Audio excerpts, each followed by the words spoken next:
خول القانون حماية المستهلك، خول وزارة الصناعة والتجارة ومثل بوزير الصناعة والتجارة والتموين بوضع سقوف سعرية للمادة التي ترتفع سعرها بدون مبرر.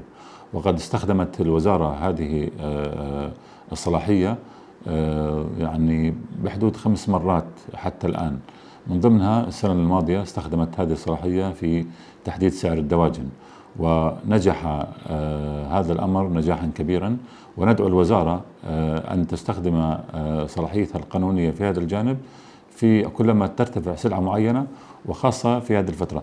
تابعت تصريحات وزارة الصناعة والتجارة ومثلها بالزميل ينال البرماوي، حكى أنه قد نستخدم هذا السلاح أو هذه الصلاحية في حال ارتفعت أسعار بدون مبرر، وإن شاء الله أنه يكون في ضوابط أخلاقية تردع التجار وتجعلهم يعني يلتزموا بهذه الأسعار وبأسعار منطقية وجيدة حتى لا نلجأ إلى هذا الحل.